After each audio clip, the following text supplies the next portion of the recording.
Hello and welcome to Atop the Fourth Wall, where bad comics burn. I'm proud to say that I'm a Star Trek fan, and as we continue to approach the day when the new prequel film comes, we must also say a fond farewell to Ricardo Montalban, who passed away a few weeks ago.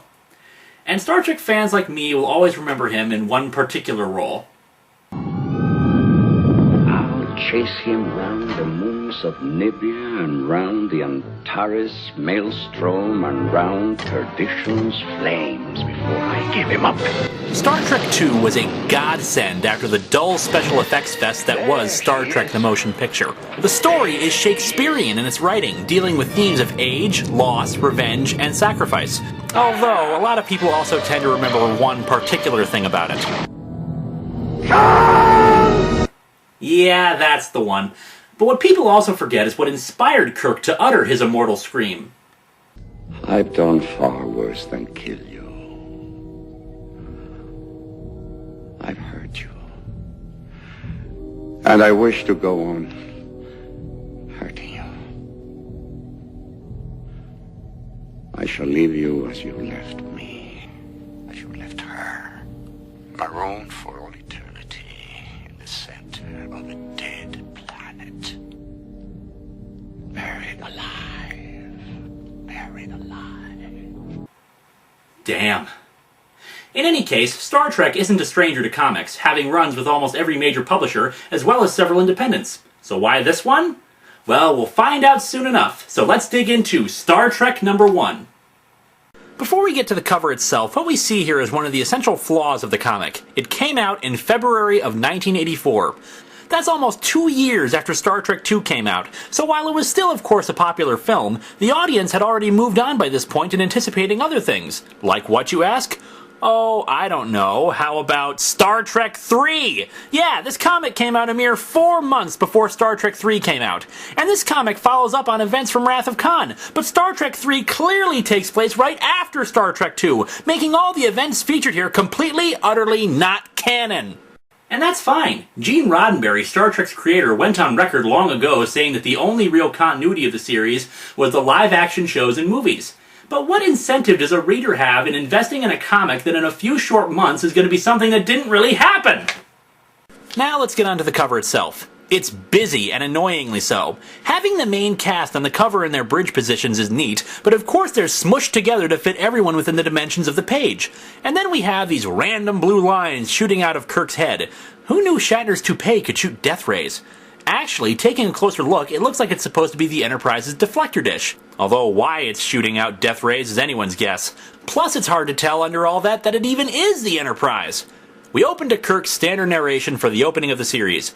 I'm skipping it here since frankly, if you don't know the space, the final frontier thing, where have you been for the last 40 years? The comic actually opens on the edge of the neutral zone, where the starship Gallant is patrolling the area. And the Gallant itself looks like a humpback whale from the side. Foreshadowing of Star Trek IV, or just really poor aesthetics in the future? You make the call! The captain's log points out that there have been numerous Klingon violations of the neutral zone lately. Oh, and the captain of the mighty Federation starship Gallant? His name is Captain Bearclaw. Get Lieutenant Fudgicle up here, Ensign Bagelbits!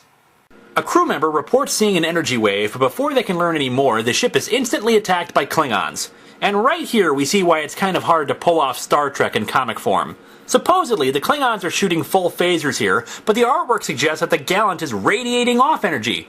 And the Klingon ships, they're all crowded together, two on top of each other. Come on, Klingons, I know you're paid by the panel time, but could you please scoot over?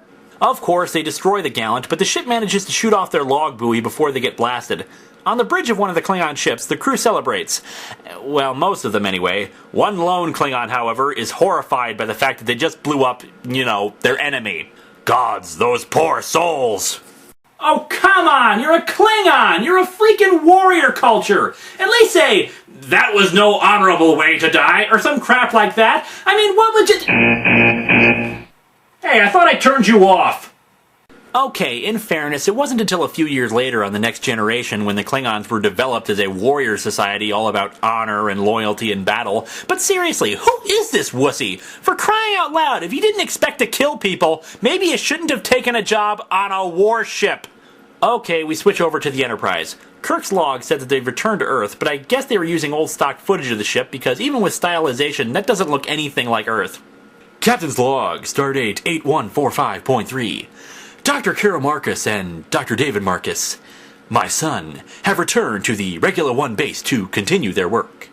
Continue their work, alone, with all the dead bodies still lying on the station. Hey, I'm only going to give you one warning! The Enterprise has returned to Earth, where I have requested an audience with Starfleet Grand Admiral Stephen Turner concerning a matter of the gravest personal importance. What do you mean, Starfleet's not going to reimburse me for my ripped shirts anymore? Anyway, Kirk is talking to the Grand Admiral how he would like to take command of the Enterprise since Spock is dead. We've taken her away from you twice, and you've gotten her back twice. I think that's lesson enough even for a Grand Admiral. Yeah, I mean, why would we want orders to actually be followed? I mean, what kind of sense does that make? Kirk calls the ship to tell them of the good news. Well, Mr. Sulu, let's just say that I was able to make Old Man Turner see things my way. Old Man Turner? When did this become a 1950s teenage sitcom? Beam me aboard and inform the crew. They already know, sir. I patched you through the ship. Well then, while I've got them, let me tell you about the incredible offers from Priceline.com. You'll need someone to keep you out of trouble, Jim. Request assignment as medical officer. Request accepted, Doctor. The engine room's fully operational again, sir. I'd like to tag along and keep it that way. My thoughts exactly, Mr. Scott. Is he going to be going through the entire crew like this? Hello, I'm Ensign Stevens, and I'm going to stay too! Great to have you aboard, Ensign. I'm Lieutenant Redmond, and I'm going to be joining you too. Yes, that's great. I'm Lieutenant Fisher, sir, and I'm... I'm not going to remember all your names. All stations report secure, sir. Thank you, Mr. Savick. Prepare to leave orbit as soon as I'm aboard. But we were going to have shore leave, sir. Nope, there's no time for that. And our ship's pretty damaged from Wrath of Khan. Second star to the right. And straight on till morning. Okay, Kirk reports that they're en route to Section 14 of the Gamma Hydra system. There's something familiar about that. Starship Enterprise on training mission to Gamma Hydra, Section 14. The Enterprise goes to warp. I think. Either that or they've suddenly become a part of the Reading Rainbow logo. Dr. McCoy was right. I was hiding behind rules and regulations. But now, back on the Enterprise where I belong, I feel invigorated, alive. I feel young. You know, it's almost like I've heard that somewhere before. You're hiding. Hiding behind rules and regulations.